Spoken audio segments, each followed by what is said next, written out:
Today, I will discuss about cables. So, yung property ng ating cables, sila ay flexible. Pag sinabing flexible, kapag in-applyan kasi siya ng load, hindi niya na-maintain yung original positioning niya, kundi sumusunod siya. Kung let's say, katulad nito, mas mabigat yung applied load at C. So, kaya ang mas mababa yung location is C. Unlike, halimbawa naman, pag i-imagine natin, if we apply 10 kilonewton at joint B, ang mangyayari, aangat si joint C, diba? Tapos bababa. Mas mababa na yung magiging sag at B. So, ganun yung nagiging behavior ni cable. And pangalawa, sa property niya is, ang assumption natin, siya ay inextensible. Pag sinabing inextensible, hindi siya nai-stretch, hindi siya nag-extend. Ibig sabihin, kung ano yung length niya, yung initial length niya, yun din yung nagiging final length niya. So, wala pa tayong assumption dito na na stretch, walang, kumbaga yung deflection dun sa length niya, Okay, so yun yung mga assumption natin sa ating cable. So, for this example, we are going to determine kung ilan yung value ng ating sag at B. Yung ibinaba ng point B. So, dito, hindi lang natin siya simple makukuha using concept ng geometry or trigonometry with similar triangles. Kasi kung mapapansin natin, iba naman yung inclination or slope ni line AB or segment AB and then yung segment BC. So, medyo mahirap kung pipilitin nating makuha lang yan through yung mga concept ng geometry kasi walang mga given, 'di ba? Kulang-kulang. Yan, ito din yung vertical distance ni BC unknown. Wala man din binigay na angle. So, kulang na kulang yung ating mga given data. Kaya, ang tanging panghuhugutan lang natin dito is yung concept ng equilibrium. Therefore, manggagaling yan saan? Anong magiging process ng ating solution? So, dito, halimbawa, ma-identify natin yung force sa segment CD, yung tension CD, Therefore, kung alam na natin yan at joint C, pag nag-summation tayo ng X or ng Y, we can have the value of tension BC. Kung meron ka na niyang value, ma-identify mo na din yung angle of inclination yan. So, kung may angle ka na dyan, by tangent, kasi we have opposite side and then adjacent side na 2 meters. So, therefore, meron na tayong vertical distance between B to C, between B to C. So, kung may vertical distance ka na nun, i-minus mo lang sa 4, yun na si H. So, ganun yung magiging flow ng ating solution for this problem. So, for step 1, kung i-analyze natin, i-solve natin yung mga reactions. So, we have two unknowns, diba, dito? dx and then dy. And then, dito, ax and then ay. So, kumbaga, pag unang i-analyze natin, mag-summation tayo ng moment at A, may dalawang unknowns. So, parang can solve. Summation tayo ng X or ng Y, can solve pa rin. So, kasi 4 ang unknowns kung magsa-summation tayo ng forces.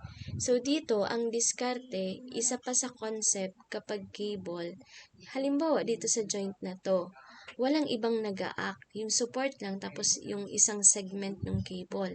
Ang nangyayari, if we isolate joint D, meron siyang tension CD. So, yung reaction na dx, dy, pwede natin siyang i-express into single variable na d. Or sabihin natin rd.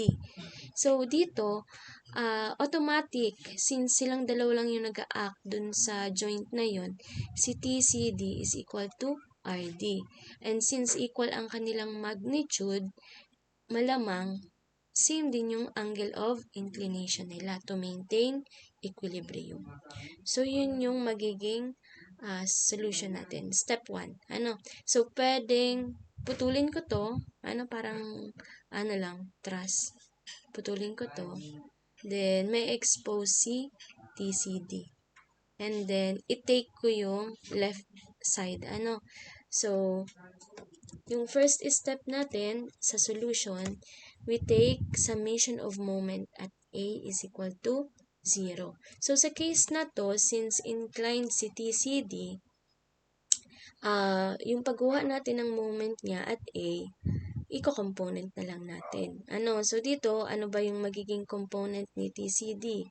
Diba, meron yung rise over run niya. Yung run niya is 1.5 and then 2. So, therefore, ang hypotenuse nito, 2.5.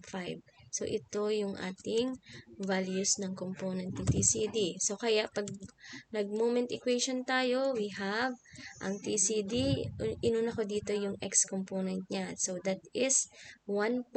So, yung x component niya dito, So, ito yung kinat natin. So, kung nandito yung reference natin, therefore, ang moment arm para sa x component niya is 4. Itong vertical na 4. And then, sa y component naman niya, so 2, di ba? Y component, ang multiplier din niya is 4. Kasi ito naman yung horizontal distance na to. So, ngayon, para naman dun sa mga applied load, so dito, makikita natin na yung kinos ng x and y component ni TCD is same yung moment direction, counterclockwise. While ito namang mga applied load is pare-parehong clockwise yung ikukos niyang moment at A. So, pareho silang naka minus sign. So, ngayon, ayan, 3 times 2, then 8 times 4. So, ngayon, meron na tayong value for TCD. That is 6.79.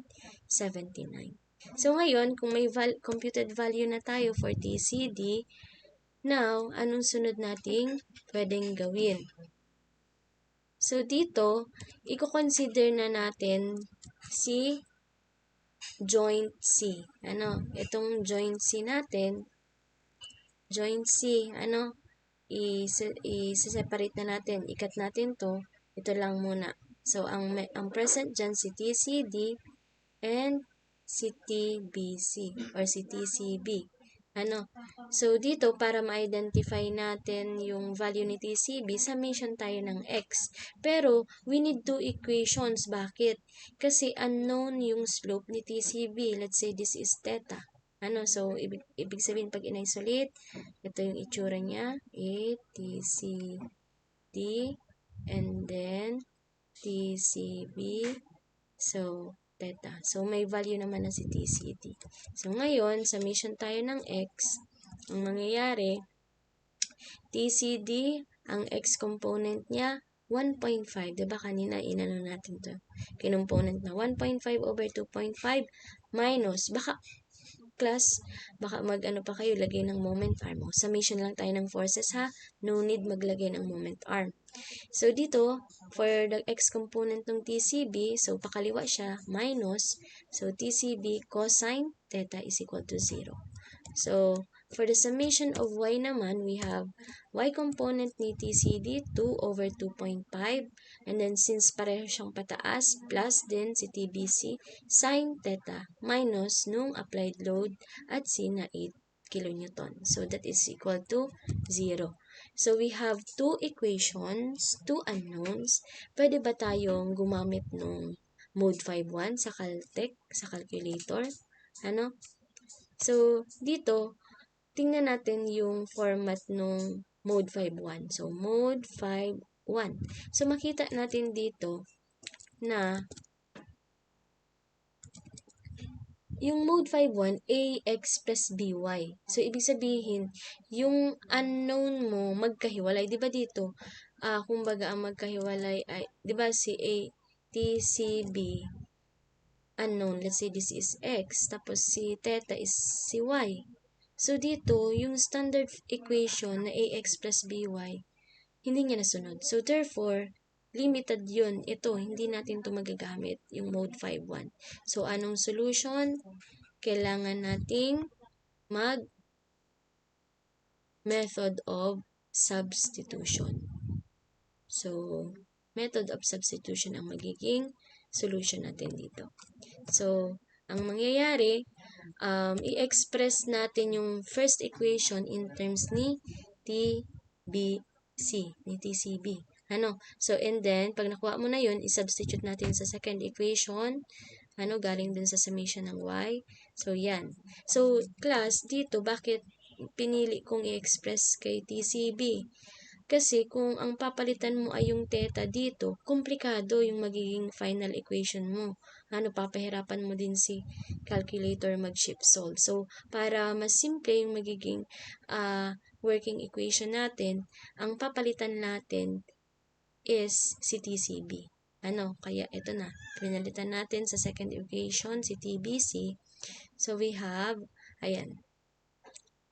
So, take note, ito yung equation 1 galing sa summation of x, equation 2 sa summation of y, kanina sa previous slide. So, once na ma-substitute na natin, therefore, we can compute na for the values, So, yan. So, ito yung equation natin kanina, we can take note class, dito, yung sin theta over cosine theta, pwede mo na siyang i-express into single term na tan theta. And then, pwede na yan, shift solve na sa ating calculator. So, ang ibibigay na sagot is 32.22 degrees. Ito na yung slope ng ating segment BC. So, dahil alam na natin yung slope ni segment BC, therefore, malalaman na natin yung distance between B to C. So, paano yon? So, dito, we can, dito, diba ito si theta, and then, this is 2 meters kanina, then this is HBC, let's say, height between B to C, vertical distance between B to C.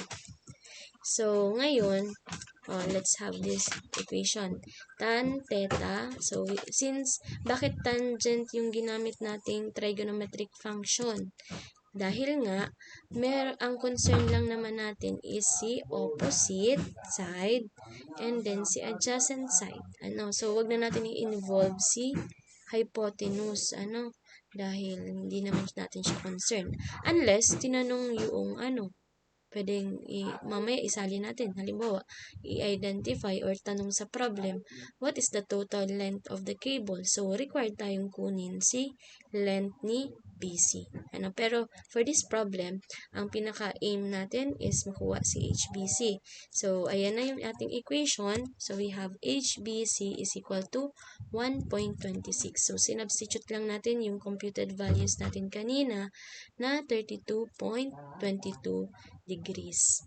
So, ngayon, after that, i-minus na natin siya sa 4. So, therefore, ang ating final answer is 2.74 meters. So, ganun lang class yung ating way to solve for cables. So, next video naman yung para sa ating catenary cables. So, tingnan natin ano bang difference ng cable sa catenary cables. So, for the next video, thank you.